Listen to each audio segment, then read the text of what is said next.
So friends, you've created your game business, awesome, or a side hustle, and you're getting some income in. First of all, congratulations, kudos to you. Hopefully you've gotten all your business stuff squared away, tax ID number, your business checking account, business certificate, you got your CPA, or your accountant.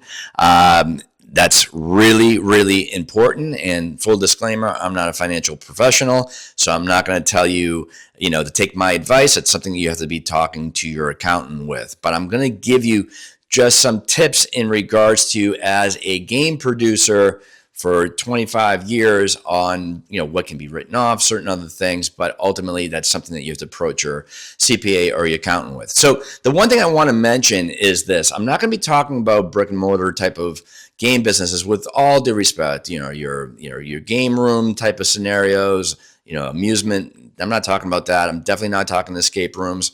All due respect, that's a whole different type of other ball of wax, because that's brick and mortar. There's a lot of things that come into play with that. I'm talking about if you are a mobile game business, in the factor of, like, if you're doing a scavenger hunt or team building or a race or anything of that nature, where you do not require an establishment in order to have people play your game. So you're on mobile, you're for hire.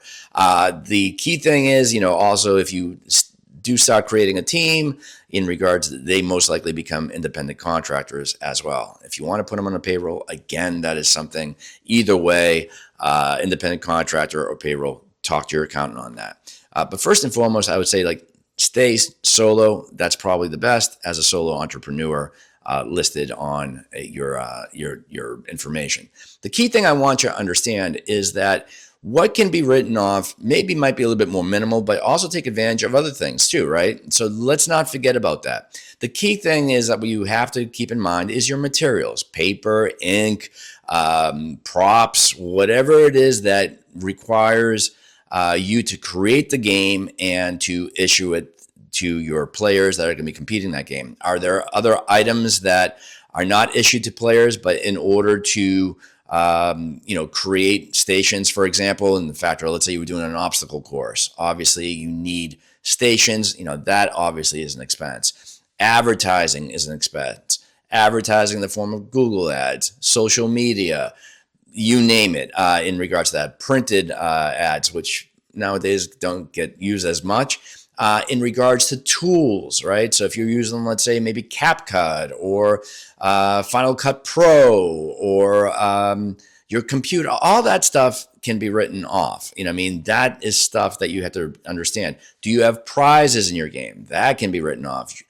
Your gas or mileage, can be written off. So there's a lot of things that you have to take into consideration that can be written off, that is associated with your game. Nothing more, nothing less. But then again, like I said, by doing that, you do have a little bit of an advantage as opposed to a brick and mortar store, because obviously the brick and mortar store has rent or a lease and all that type of stuff. Other things that are in any type of storefront. So you might have a little bit of leniency on that. But again, talk to your accountant, talk to your CPA. But outside of that, I think you do have an advantage, obviously, if you're a little bit more of a mobile business. But good luck. That's awesome to hear. I always love to hear all these different games that are coming about. The industry is getting bigger and bigger and bigger in regards to a wide variety of games that people are taking their creativity and making some great products. So, guys, as always, subscribe, like, and comment. And for more information about the game business or tips and tricks and other things that we put on this channel, feel free and subscribe, like, and comment. And for the next video, just hit the box that comes about. Thanks so much, guys. And I always say, let's play.